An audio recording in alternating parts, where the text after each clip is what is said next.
So hello again. We're going to continue on with two-step equations.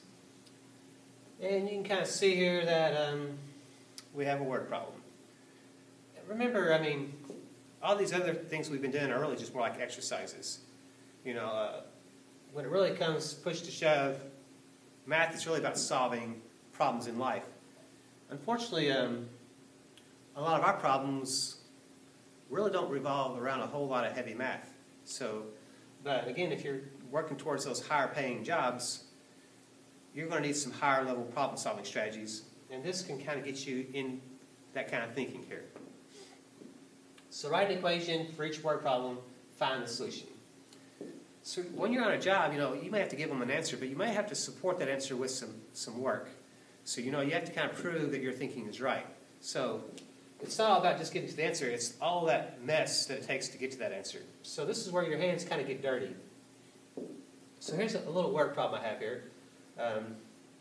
We have Alex, he has $24 to spend on 10 hamburgers. After buying them, he had $1.50 left over. How much did each burger cost? Okay, so there's a little bit of a word problem. There's a question there. So our first objective is just figure out what are we trying to find. So that's the first thing you have to identify is what are you looking for? What are we trying to find? A lot of times that occurs in that last sentence. We're looking for that question. How much did each hamburger cost? So that's what we're asked to find. So we're trying to find the cost per hamburger. Cost per hamburger is what we're looking for. What we can do, though, is that's where these little letters come in. I can let X represent that. So instead of writing down cost per hamburger every time, that X is going to represent that little phrase, cost per hamburger. So useful information. Look at the problem. This is kind of a purchasing problem. If you've ever done that in the real world, if you buy something, there's a little formula out there that says, the total cost of something is basically the cost per item times the number of items. So for instance, if I buy 3 oranges that cost 50 cents, basically what that means is 3 times 50 cents, or in other words, that total cost becomes $1.50. So what we learned is the total cost of some items can be figured out by the cost per item times the number of items you actually purchase. So in this problem here, the cost per item, that's that hamburger. We don't know what that is. The number of items, in other words, the number of hamburgers we're going to buy is X. Or I'm sorry, the number of hamburgers we're going to purchase is actually 10. Okay. So in other words, X times 10 or 10X, that's going to represent the total cost based on the cost per item and the number of items. Something else to pick out is we got this $24 here. That's how much he had. And this is how much he had left over. So we can kind of pick up that, the cost of his burgers is going to be whatever was taken away from that $24. That's going to give me that $1.50. But if I subtract $24, if I subtract that $1.50 from that, that should actually tell me how much I'm going to be spending on hamburgers. So we can kind of see that that's going to be, looks like $22.50.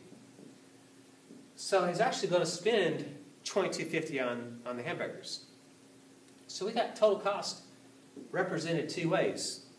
I got represented as an expression, 10x, but also got total cost represented as $22.50. So what I can do to find what x is, I can just set those two total costs equal to each other. So I have a left side and I have a right side of the equation. So what I can do then is to say, hey, 10x has to equal this $22.50. So there's my equation. So I've achieved my goal. I've wrote an equation that represents my problem. And then I can just divide each side by 10 to get x by itself. And we know dividing by 10 is like losing a place value. So I can just slide my decimal over 1 place. So it's going to make that 2.25. So the cost per hamburger should be $2.25. And I can play it out. If I multiply 10 times 225, that should give me $22.50. And if I subtract $22.50 from 24, that should give me my $1.50 that's left over. So that should make sense to us that that's the solution. Okay?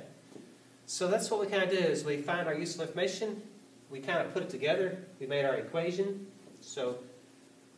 and then we just kind of went about solving our equation. So those are some processes to kind of get us going here. Determine what you're looking for. See if you can pick up some information. Notice again, this information didn't come from the problem. That had to actually come from me a little bit. So not everything you have is going to be in the problem itself. You got to pull from your own tool chest sometimes and try to put it all together. Okay? So there's a little bit of a lesson on solving word problems. Also note that this is not the only equation out there. That's just the equation that I came up with. But there are many different equations that you can come up with. It just has to make sense to the problem. So you could have actually had a different equation for that. Okay? Stay tuned.